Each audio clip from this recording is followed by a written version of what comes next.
Assalamualaikum warahmatullahi wabarakatuh. Perkenalkan, saya Muhammad Lutfi Rahmadi, mahasiswa Universitas Siber Muhammadiyah, Prodi Informatika. Universitas Siber Muhammadiyah yang dikenal dengan Sibermu adalah sebuah universitas online atau bahasa kerennya Universitas Metaverse. Di Sibermu, kita bisa kuliah di mana saja, kapan saja, melalui media Metaverse dan LMS atau Learning Management System. Di sini saya baru saja menyelesaikan LMS atau Learning Management System dari mata kuliah Etika Profesi. Dan saat ini saya ingin berbagi apa saja yang sudah saya pelajari pada mata kuliah Etika Profesi ini. Oke, langsung saja kita buka slide materi Etika Profesi yang sudah saya rangkum.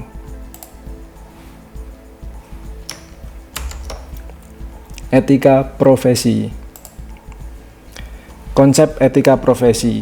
Jadi etika profesi ini adalah seperangkat prinsip moral yang mengatur perilaku, tindakan dalam konteks suatu profesi tertentu. Ini mencakup standar perilaku yang diharapkan dari individu yang bekerja dalam bidang tersebut. Jadi etika profesi ini mengatur prinsip moral dan perilaku tindakan dalam sebuah profesi. Etika dan manajemen teknologi. Etika berperan penting dalam manajemen teknologi karena membimbing cara kita menggunakan dan mengembangkan teknologi. Ini melibatkan tanggung jawab moral dalam pengembangan inovasi dan pengelolaan teknologi yang dapat mempengaruhi masyarakat. Jadi dalam kita melakukan manajemen teknologi itu kita juga memerlukan namanya etika. Pentingnya etika profesi. Etika profesi penting karena memberikan landasan moral dan tindakan profesional. Ini menciptakan kepercayaan, menjaga integritas, dan memastikan bahwa praktik profesional berada dalam batas-batas yang etis. Jadi ada batasan-batasan ya dalam kita bekerja atau dalam dunia profesional itu ada batasan-batasan yang mana kita sebagai contoh kita harus hormat dengan atasan, tidak mengeluh dengan apa yang kita kerjakan. Nah, itu merupakan bagian dari etika profesi. Profesi dan profesionalisme.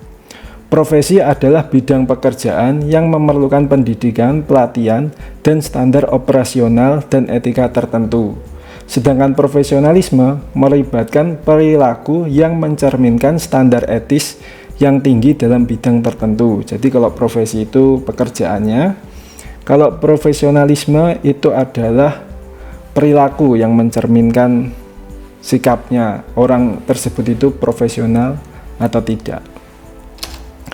Profesionalisme kerja. Ciri-ciri profesionalisme kerja mencakup integritas, kompetensi, sikap yang baik, tanggung jawab, dan peningkatan keterampilan secara terus-menerus dalam pekerjaan.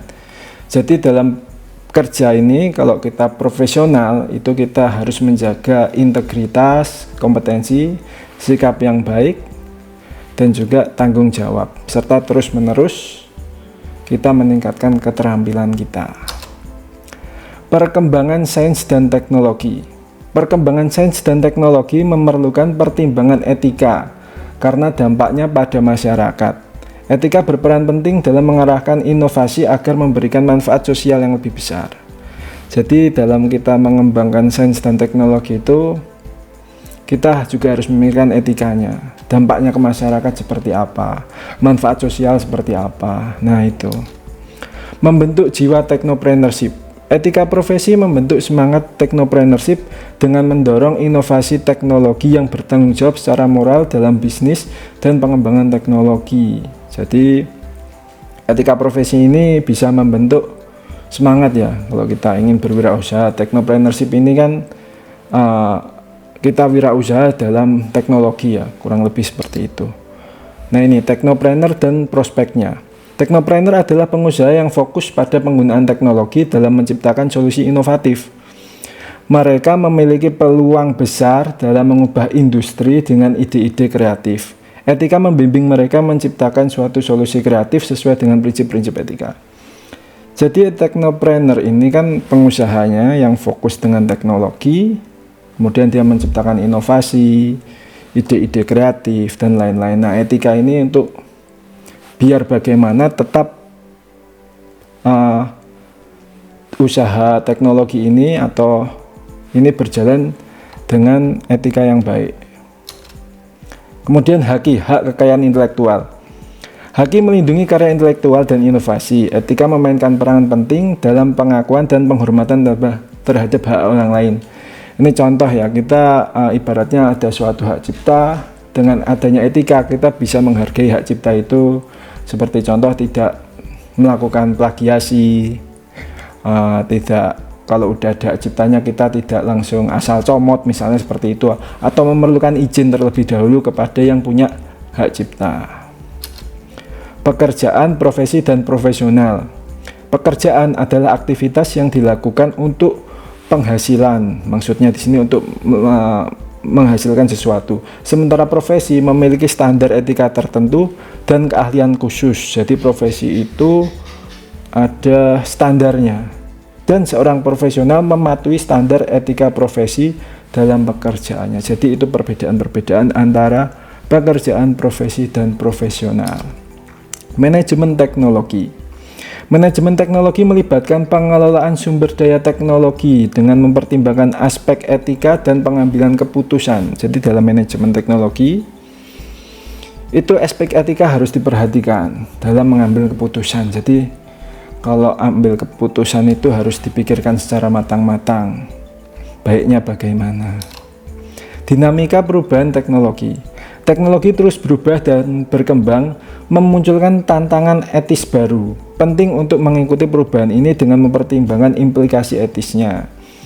Jadi karena perubahan teknologi sangat cepat, kita juga harus mempelajari ini termasuk etis atau enggak.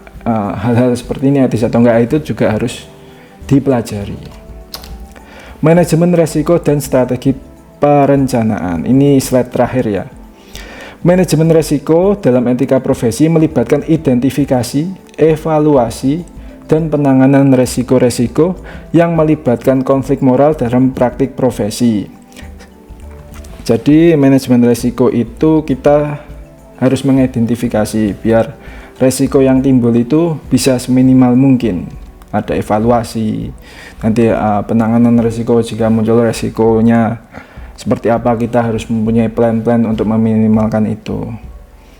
Strategi perencanaan, kemudian strategi perencanaan. Strategi perencanaan itu yang berlandasan etika bertujuan untuk menjaga integritas profesi dan meminimalkan konsekuensi negatif dari keputusan dan tindakan yang diambil. Jadi seperti yang dijelaskan barusan juga itu ya. Jadi ada strateginya, ada yang harus direncanakan sehingga kita bisa meminimalisir resiko dan bisnis tetap berjalan dengan baik, etika juga dengan bekerja sebagaimana mestinya, sehingga kita bisa bekerja dengan etika lebih baik.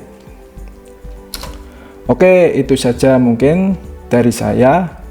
Apabila kurang jelas, nanti bisa langsung belajar di Universitas Siber Muhammadiyah. Websitenya di sibermu.ac.id. Sekian dari saya. Wassalamualaikum warahmatullahi wabarakatuh.